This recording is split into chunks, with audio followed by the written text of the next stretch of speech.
Brilliant classes में आपका स्वागत है। यदि आप हमारे चैनल में नया है तो चैनल को सब्सक्राइब जरूर करें, साथ में नोटिफिकेशन पाने के लिए बेल आइकन को भी दबाएं और वीडियो को लाइक और शेयर करें।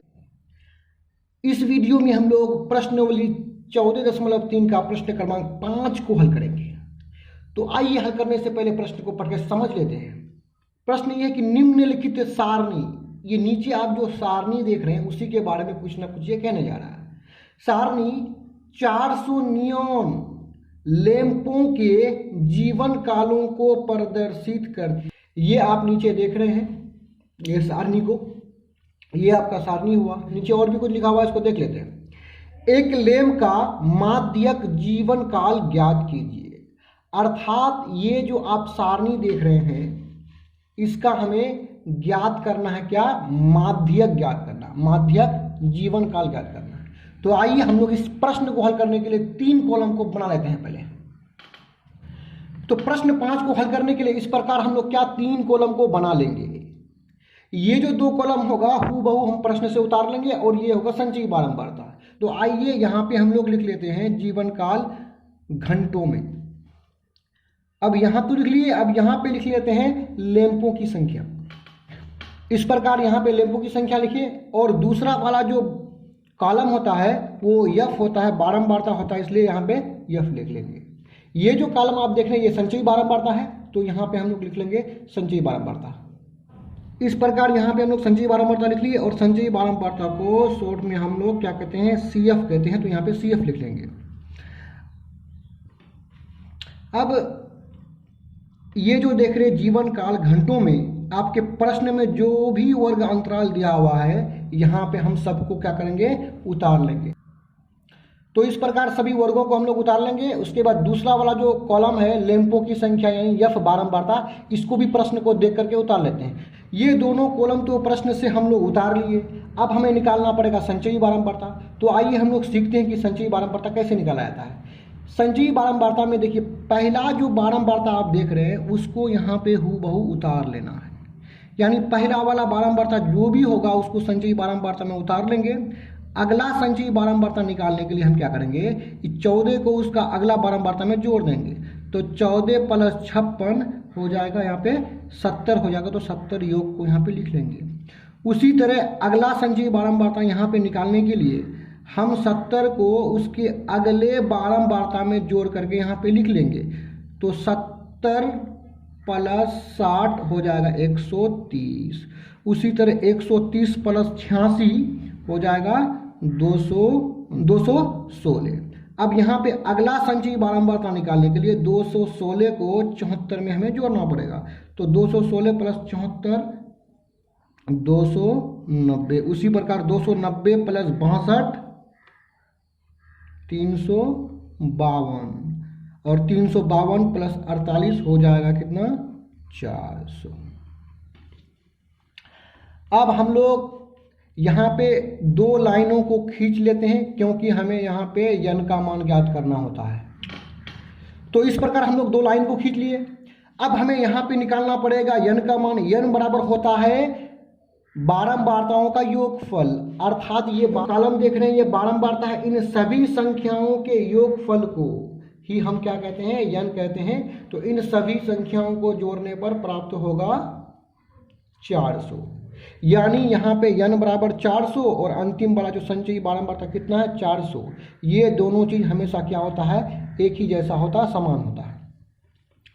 अब हमें माध्यक का सूत्र का प्रयोग करने से पहले, ये माध्यक का सूत्र का प्रयोग करने से पहले हमें माध्यक वर्ग निकालना पड़ेगा। माध्यक वर्ग हम जब तक नहीं निकालेंगे तब तक हम माध्यक के सूत्र का प्रयोग नहीं कर पाएंगे। तो आइए पहले माध्यक वर्ग निकाल लेते हैं। तो माध्यक वर्ग निकालने के लिए आप यहाँ देखते हैं कि n बराबर कितना है, 400। तो यहाँ पे लिख लीजिए n बराबर 400 है, यहाँ पे आप देख रहे हैं। और n/2 आप निकाल लीजिए, यानी n को 2 से भाग दे करके जो भी प्राप्त होगा उसको निकाल लेते हैं हम लोग।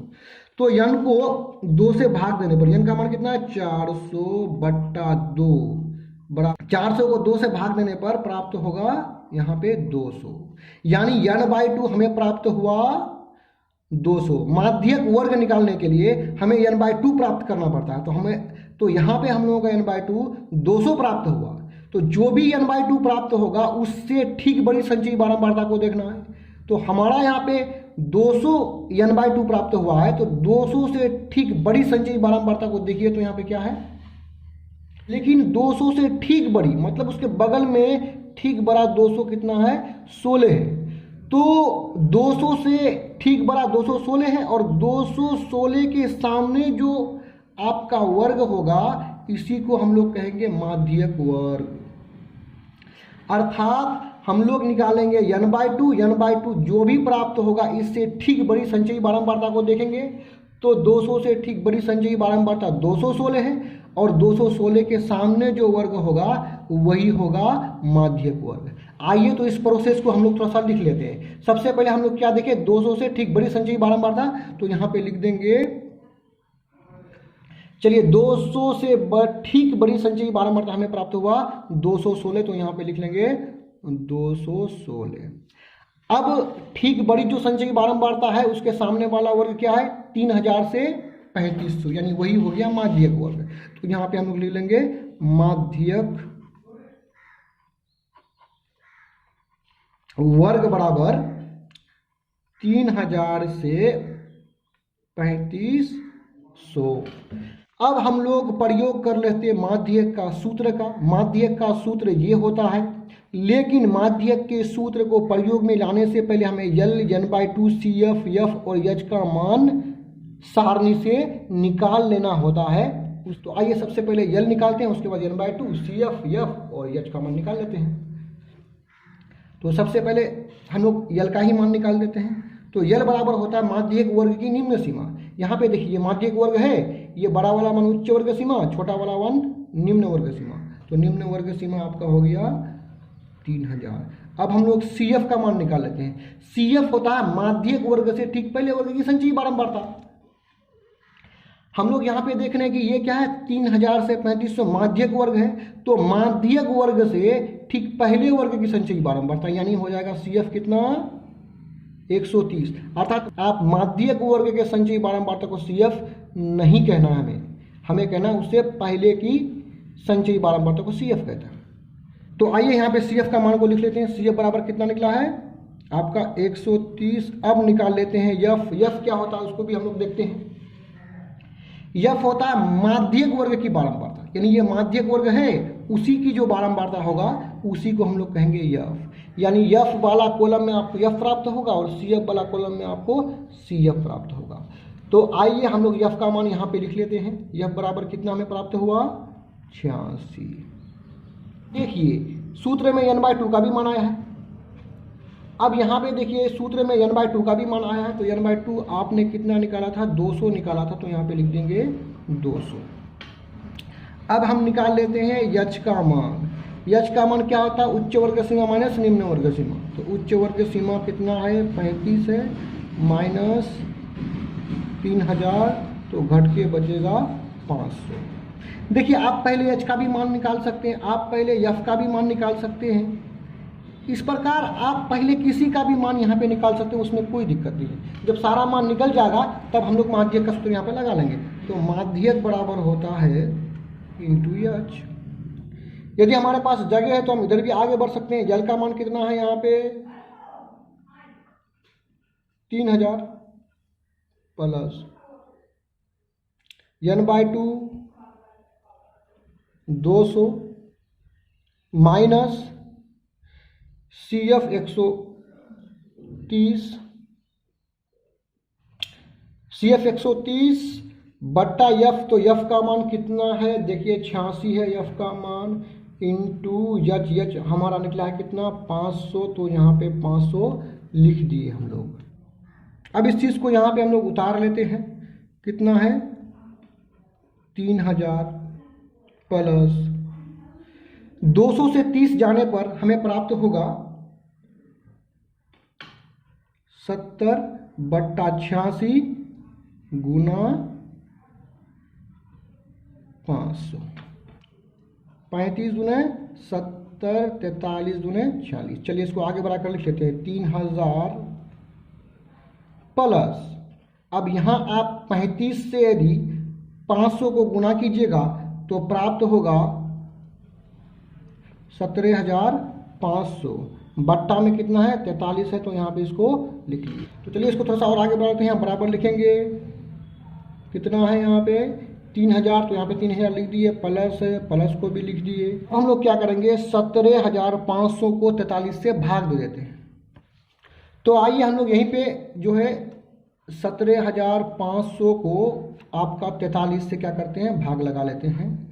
तो चल जाएगा कितना मरतबा 4 मरतबा, 4 मरतबा चलाने पर 172। चलिए इसको घटा लीजिए, जीरो को उतारे, एक अंक को उतारे तो नहीं चल रहा, एक अंक और उतारिए, अर्थात एक जीरो को और उतारेंगे तो उसके बदले में यहाँ पे जीरो देना पड़ेगा हमें। तो अब कितना मरतबा चलेगा, अब चल जाएगा 6 मरतबा। तो 6 मरतबा चलाने पर कितना हो जाएगा 258। चलिए इसको घटा लेते हैं, एक धार लिए 10 में 60 गया, 2 यहाँ एक धार लेंगे तो 9 9 4। चलिए इसको घटा लिए। अब हम लोग क्या करेंगे, और नहीं चल रहा है तो यहाँ पे दशमलव देना है, तो यहाँ पे क्या आ जाएगा 0 आ जाएगा। अब चल जाएगा 9 से, तो 9 से चलाने पर प्राप्त हो जाएगा 387। अब इसको घटा लेते हैं, घटाने पर हमें प्राप्त हो जाएगा कितना 33 प्राप्त हो जाएगा, जीरो बैठते जाएगा। अब कितना मरतबा चलेगा, अब चल जाएगा 7 मरतबा, 7 मरतबा चलाने पर 301 हो जाएगा। अब इसको घटा लेते हैं, घटाने पर हमें तो प्राप्त होगा कितना 29, जीरो फिर बैठेगा। फिर हम लोग चला लेते हैं कितना मरतबा 6 मरतबा चला लेते हैं 258, यानी फिर घटाएंगे तो कितना प्राप्त होगा, यानी फिर घटाएंगे तो हमें प्राप्त होगा यहाँ पे 32 प्राप्त होगा। 406.976, तो यहाँ पे हम लोग लिख लेते हैं इसको 406.976। चलिए दोनों को जोड़ने पर हमें प्राप्त होगा 3406.976। अब यहाँ पे एक चीज़ देखिएगा, हम शुरू से बताते आ रहे हैं, एक चीज़ को यहाँ पे ध्यान से देखिए। दशमलव लिखेंगे, 9 को हम यहाँ पे लिख लेंगे। देखिए तीसरा अंक 5 या 5 से अधिक है, 6 5 से अधिक है, तो 7 को हम एक अधिक कर देंगे 8 लिख देंगे, और तीसरा अंक 6 को नहीं लिखेंगे। यही हो जाएगा हम लोगों का आंसर। तो आप हमारे चैनल के प्ले लिस्ट में जाकर के इस तरह का वीडियोस को देख सकते हैं। यदि आप चैनल में नया हैं तो प्लीज़ चैनल को सब्सक्राइब जरूर कीजिए, और वीडियोस को देखने के लिए आपका धन्यवाद।